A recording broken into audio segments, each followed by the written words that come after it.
Avec nous dans The Global Conversation depuis Davos, le président polonais Andrzej Duda. Merci beaucoup de nous avoir rejoints.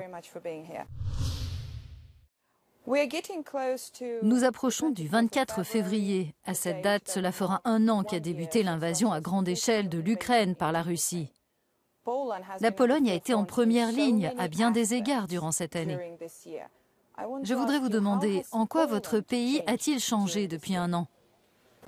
La Pologne a beaucoup changé. Spontanément, les Polonais se sont rendus à la frontière. Ils ont ouvert leurs maisons, ils sont allés avec leurs voitures chercher des réfugiés, ces personnes qui fuyaient la guerre et venaient trouver refuge en Pologne. Lors des nombreuses occasions où je me suis rendu en Ukraine et où j'ai rencontré ceux qui défendent ce pays, les soldats, les commandants, je leur ai dit « Luttez avec l'esprit tranquille, défendez l'État, combattez l'agression russe. Vos épouses, vos enfants, vos mères, vos sœurs qui sont accueillis chez nous en Pologne sont en sécurité. » Aujourd'hui, on entend parler ukrainien partout dans notre pays, dans toutes les institutions publiques, tous les magasins, dans le tram, le bus, dans la rue, partout. C'est cela notre réalité à l'heure actuelle. Nous vivons ensemble, nous nous sentons bien ensemble. On peut dire que nous sommes deux nations amies, voire sœurs. Et pour nous, en termes de sécurité militaire, c'est la démonstration marquante, pour nous en tant que société, mais aussi pour le monde entier, que l'indépendance et la liberté ne sont pas acquises une fois pour toutes, que l'on peut perdre son indépendance suite à une agression. Un pays libre, souverain et indépendant a été brutalement attaqué. Le brutal envahisseur russe détruit des maisons, tire des missiles sur des quartiers où il y a des civils et tue des gens. C'est un choc énorme pour le monde et cela appelle, pour ce qui nous concerne, à d'autant plus de mobilisation pour renforcer notre sécurité. Pensez-vous que ces appels en faveur d'une sécurité renforcée et d'une plus grande considération de cette question auront plus de poids après votre intervention à Davos et avec ce message porté de manière aussi forte ici au Forum économique mondial?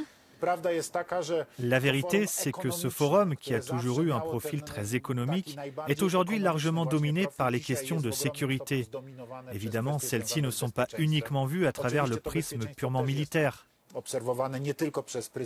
Nous parlons bien sûr du fait que l'Ukraine doit être soutenue et qu'il est essentiel d'envoyer constamment à l'Ukraine de l'aide sous forme d'armement si elle veut se défendre et repousser l'agression russe.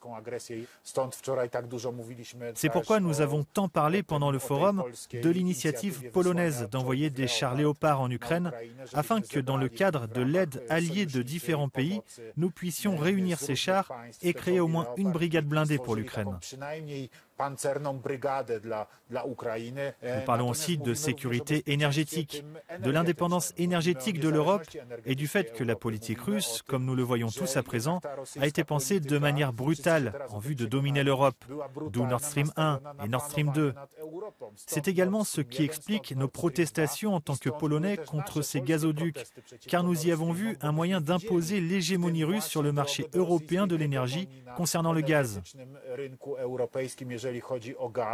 Nous avons diversifié l'approvisionnement en gaz de la Pologne depuis des années car nous avons vu le danger. Malheureusement, nos avertissements ont été ignorés. C'est pourquoi aujourd'hui, à Davos, nous évoquons la construction de la sécurité énergétique la tête haute parce que nous le faisons depuis longtemps. De nombreuses mises en garde ont été formulées par la Pologne dans le passé concernant la sécurité énergétique, la dépendance économique et la situation sécuritaire dans son ensemble. De quelle manière, selon vous, la guerre en Ukraine a-t-elle changé la dynamique géopolitique européenne en matière de sécurité pour la Pologne et les pays de l'Est de l'Europe? Premièrement, il y a une chose qui a certainement surpris Poutine et les agresseurs russes, c'est l'unité. L'unité de l'Union européenne, l'unité de l'OTAN.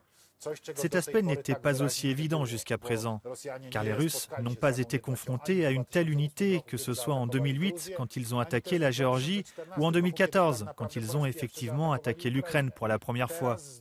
Aujourd'hui, ils se sont heurtés à un front uni solide du côté européen et de l'Alliance de l'Atlantique Nord.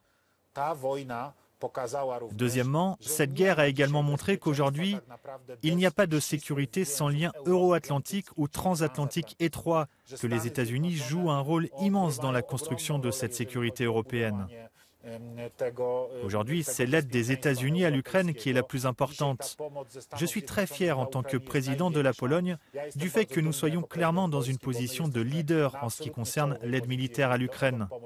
Nous avons déjà dépensé plus de 2,3 milliards de dollars pour cela. Il s'agit donc pour nous d'une énorme dépense et d'un énorme sacrifice, mais nous savons que nous faisons cela pour renforcer la sécurité de notre région en Europe. Nous le faisons et nous continuerons à le faire. Nous avons vu que l'Union européenne s'est peu élargie ces dernières années. Faut-il y réfléchir à nouveau vis-à-vis de l'Ukraine, de la Moldavie et d'autres pays qui pourraient ainsi rejoindre l'Union ?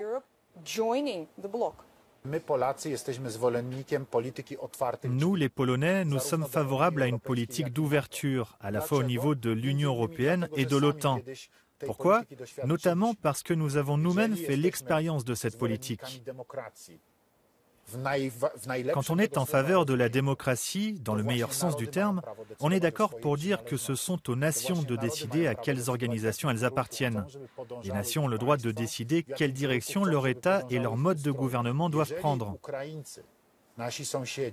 Si les Ukrainiens, nos voisins, veulent appartenir à l'Union européenne et à l'OTAN, s'il en est de même pour la population de Moldavie ou pour celle de la Géorgie, ils ont le droit de le faire. Cette guerre montre que c'est ce que Poutine n'accepte pas. C'est exactement ce que Poutine, avec son caractère autoritaire et sa volonté d'asservir d'autres nations et sa propre société, essaye d'enlever aux Ukrainiens.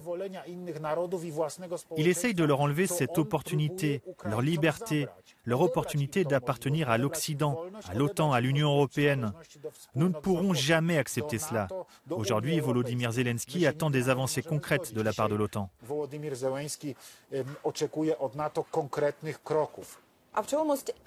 Après presque 80 ans de paix en Europe, la guerre est de retour sur le continent. Dans une perspective plus large, comment les générations actuelles peuvent-elles éviter que les tragédies passées se produisent de nouveau, du point de vue de la Pologne ? Tout d'abord, il faut stopper la Russie. C'est pour cela qu'aujourd'hui, nous, en tant que monde libre, nous devons soutenir l'Ukraine de toutes nos forces, y compris en lui apportant un soutien militaire. D'un autre côté, les crimes de guerre doivent être punis. Le monde entier doit voir que nous ne pouvons pas laisser impunis les crimes commis par les Russes en Ukraine. Il faut que les auteurs de crimes soient tenus responsables pénalement. C'est la Russie qui a envahi l'Ukraine sans raison. Et la punition que l'on doit lui infliger pour cela doit être extrêmement sévère. Monsieur le Président, merci beaucoup pour cette interview.